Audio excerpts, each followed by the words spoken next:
People will never forget how you make them feel. They may forget everything that you've said to them. They may forget any opinions, any ideas you had, but they never forget how you make them feel. To organize my speech, I reflected on a speech that Mitch made. When he went for the lunch and there was a whole orchestra of noises from the phones, and basically his lunch was filled with lack of communication or the absence of a communicative environment. A few days ago, I had a horrible day. It was one of those where I looked at my boss and I tried to make sure that since I had nothing positive to say, I simply said nothing. And I left for the day. One of my friends called me, and this was by sheer luck. And he says, would you like to meet for coffee? And I said, no, I've had a bad day, I'm going home. He said, no, let's meet for coffee. And I said, okay, I guess.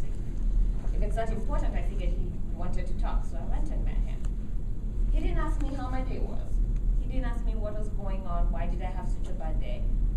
He ordered tea for me, and we sat. And we just sat. He didn't say anything. He didn't offer any advice. He didn't ask me to talk about my day. He just offered tea. We'd sit and he'd offer more napkins. He'd ask me if I wanted more tea, and we just sat. 45 minutes later, he asked me, how do you feel? I said, well, I guess I'm okay. And when I stopped to think about it, I did feel better. I sure did. I was like, okay, you have a nice evening. We'll see you next time. Now, this is one of my closest friends who, if I need to make an opinion, or rather a choice, he's usually a very good sounding board, very smart guy. He really is one of the most intelligent people I know. And when I left that day meeting with him and going home, I kept reflecting. Why didn't he say anything? I know he's writing 2 books. He didn't say anything about his books. I know he's working on things in his life. I knew he's been working on a presentation for a school for a while. He didn't say anything about it. He didn't even mention it. He didn't tell me how he was doing. But by the time I left, I realized that he cared. He cared enough to let me be, just for a few minutes. In that silence was the most profound communication that I could have desired or I could have had that day. Human beings are very self-serving. Have you ever been in a conversation with someone and right in the middle of you telling them how you're worried because your bunny died, they tell you, you know what, even my dog died. So your predicament or your issue is not as important or as profound as theirs. Or if you tell them that, you know, I'm an engineer, they will tell you how their career is more demanding or more progressive than yours is. It's human nature.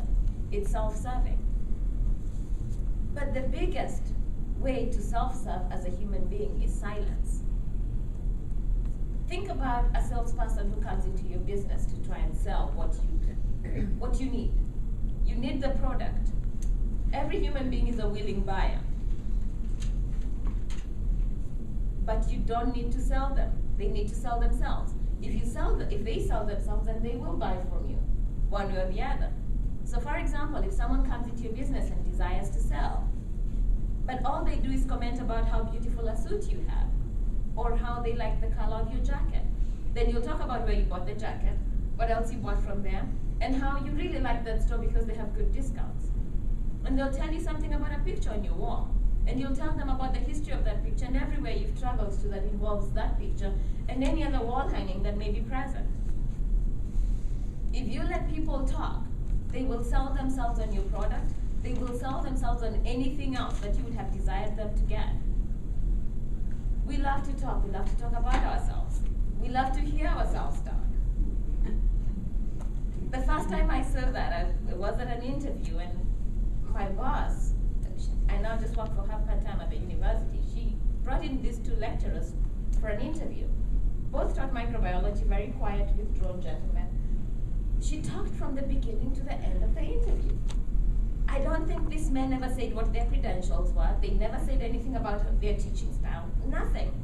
She talked and talked about herself, about the school, about the class. Anything she could find to talk about, she talked. And when she walked out, she said, you know, those teachers are amazing teachers. I think they will be great for our students. In my head, I kept thinking, what do you know about them? But she was like, no, they're amazing. But it's because she got to talk herself through their resume, talk herself through her perceived notion of their intelligence, talk herself through the perceived notion of their experience. Then she talks herself to the fact that they're very good lecturers. It is human nature. We always gravitate to what pleases us as people. And if we are seeking to be self-serving, I believe that silence is the best way to be self-serving. It is human nature, so that's what I would go with. What makes me be the best that I can be. Growing up, you're told you have 2 ears, you have 2 eyes, you have even 2 nostrils. Hear more, see more, speak less. You have 1 mouth. The silence will be more profound, will be more beneficial to you by the end of the day if you use it wisely. John D. Maxwell says, people do not care how much you know until they know you care. Silence is one of the biggest ways to let people know that you care. Let them speak. Let them tell you how they feel. Let them know that you're there for them. Don't try and one-up someone, because when you do that, then they're left feeling, and it's more the perception of what they feel. They feel that you did not care. They feel that their issues, their concerns were never that important. They feel that the product you're selling is not as good because you desire to speak too much about it, as opposed to letting them make that judgment call for themselves. Let's be self-serving. Use silence. Let it help you grow. Let it help you get